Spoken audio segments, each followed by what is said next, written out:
You are listening to the Dyslexia Mom Life podcast. I'm Nicole Holcomb, former teacher and school counselor turned civil rights attorney and podcast host. It wasn't that long ago that we learned the reason that our daughter was struggling to learn to read in first grade was dyslexia.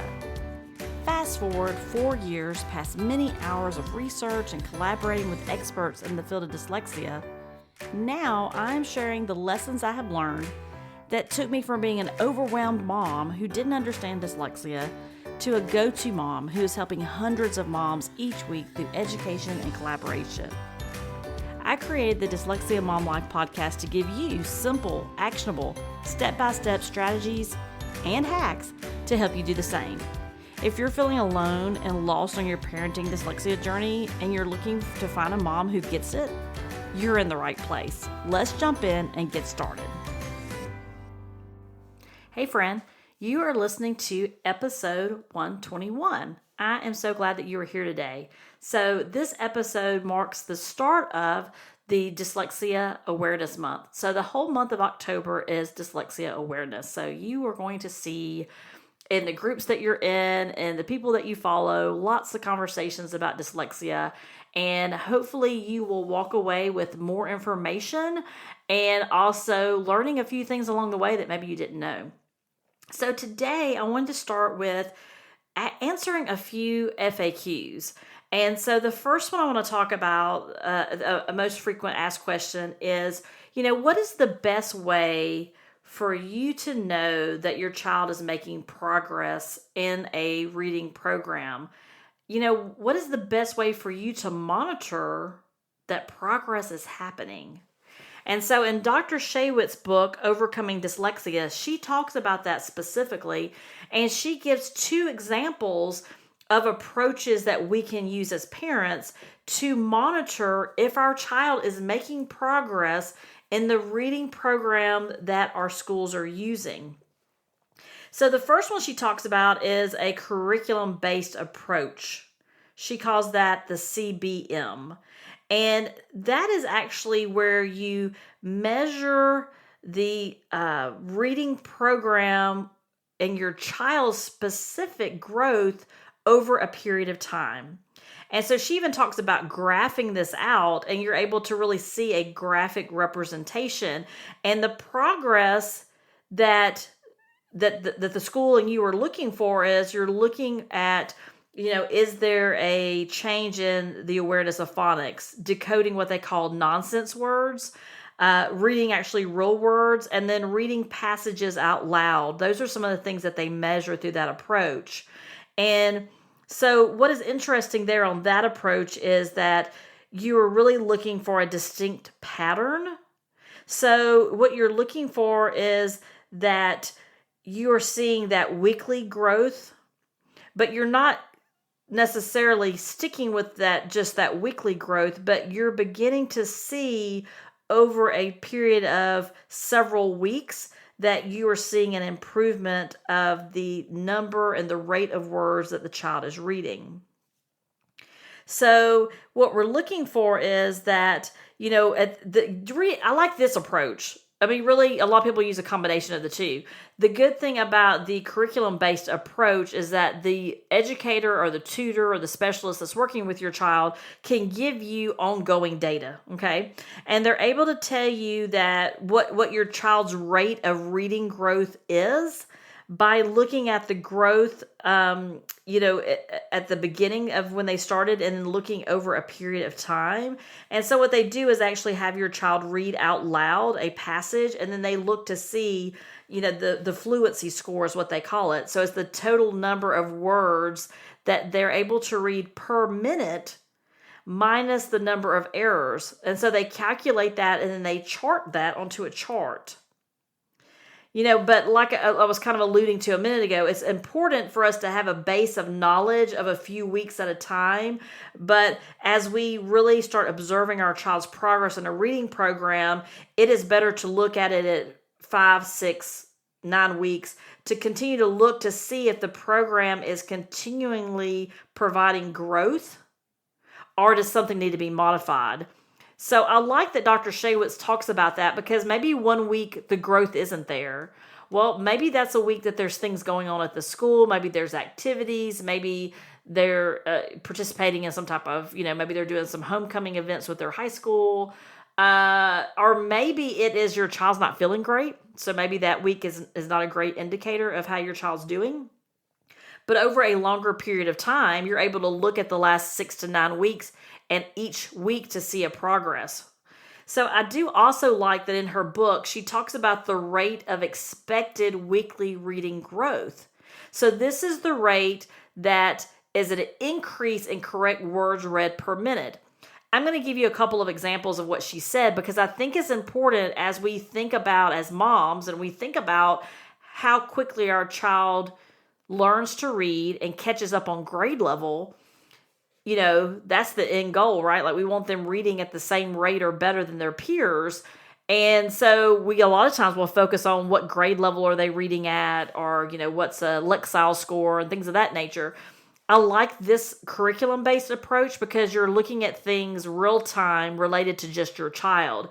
But I like this too, though, because it gives us a realistic. So let me tell you, for example, let me go back for a second. She also says that the rate of reading growth that, when you look at that, you don't have to wait, till the end of the school year. That was the other piece I wanted to say that this actually gives you ongoing data. I think I said that a moment ago. All right, let's go back to the rate of expected weekly reading growth. So for first grade, she says a realistic increase of correct words per week could be 2 words. An ambitious goal would be 3. Now, what is interesting about that is she talks about the frequency compared to when we identify our students and when they start getting help. So the earlier the intervention, the more progress she's seeing children make. So let me give you an example. I just said first grade, a realistic weekly goal was 2 words.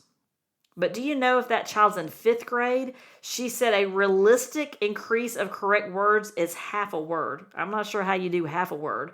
But she's saying that is what we should expect for correct. So maybe they sometimes get that word. I'm not sure because it doesn't say in the book about the percentage there.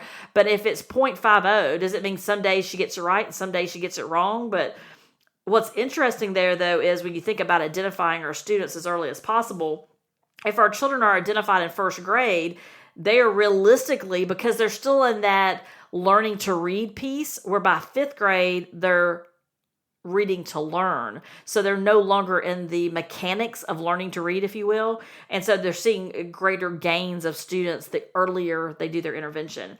But I think that's important to know because let's say that maybe your school's doing that and you're looking at it and you're going, well, they improved 3 words this week. Why didn't they improve 10 words? Well, Dr. Shaywitz, who's done extensive research in dyslexia and brain research, she's saying that's not realistic. Like, that's not a realistic goal. So I think that's helpful because it helps us as parents kind of have an idea of where we are and then where we might need to modify or ask for, hey, this is a concern I have. So it helps you be more knowledgeable, but it also helps you have kind of a benchmark to look for. Oh, you gained, let's say your child is in 5th grade and they gained 2 or 3 words this week.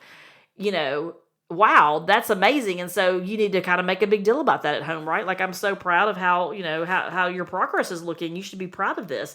And having conversations and really talking to your child, not in, more of a growth mindset is what I call it. So about things that they can do and how they do things and talking about that in a positive way. So, for your child, they may look and go, yeah, I increased 1 word, whoopie-doo. Well, if you said, hey, on average, a student doesn't even master 1 word a week at the 5th grade. So that's amazing. You're making progress how you should be.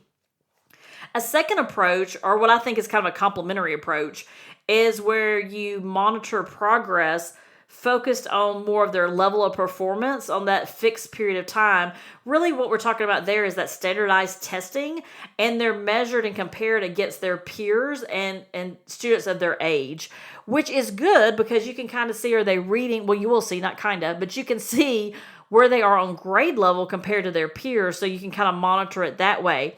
You don't want to just stick there though, right? Because the other piece of the puzzle we just talked about is, how is your child currently continuing to make improvements. Does that make sense? So as they continue to make improvements, you can see, the end of the line, right? You can see where you're going. The other piece, though, is having an idea overall. Where do they stand overall? And so a lot of times this is done at the end of the school year, where you can really see from an end of the school year perspective where they are and where they are compared to other students. But it really doesn't help you determine how fast they're mastering those reading skills. So that's kind of a down point to that. I believe, though, when you routinely use the two together, you get the best kind of information that can help you to determine, is this reading program, effective? You should have already done your homework on whether or not it's a scientifically based program and whether it's a program that has data supporting that it works for students with dyslexia and has the components that is required for remediation.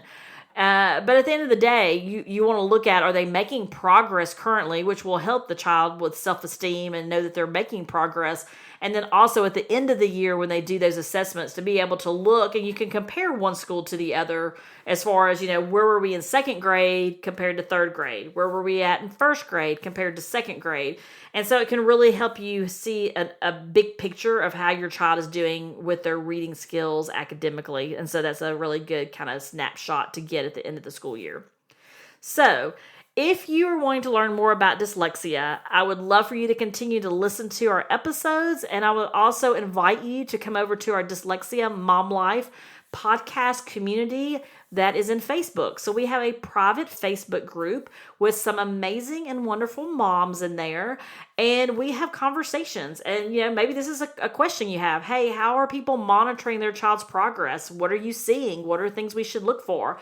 Love for someone to jump into the group and start a conversation about today's episode, because the more we can understand about how our children are progressing, then we know we're going the right direction. We know as moms we're going in the right direction, and we can help our child feel even more accomplished. So at the end of the day, please know we have plenty of resources here for you. I also have lots of resources on the dyslexiamomlife.com website. I even have a free download. It's funny, I called it dyslexia. Now what? And it's the first 3 things you should do when you learn your child is dyslexic. Hopefully it will be helpful to you. So please feel free to pop over to the website and get your free copy today. And I look forward to seeing you in our Facebook group, Dyslexia Mom Life Podcast Community. And it is Dyslexia Awareness Month. So if you want to hit the share button and send this to a friend, you can text it to them, email it to them. You can send it through social. Get the word out there. Let people know what dyslexia is all about. And I guarantee you there is someone out there that knows their child needs this help. Maybe they're getting the help, but they don't know if it's being effective. And so today's conversation was all about how to figure out and monitor where your child is, and have, now why do I have a test at the end of the year? I just gave that information to you. And so, there is someone, friend, family that would also benefit from this information. And you know what? That is your little contribution to contributing to our dyslexia community. So would love for you to share, obviously not required, but it means a lot to our community. So I hope you have a fantastic day, and remember, you got this.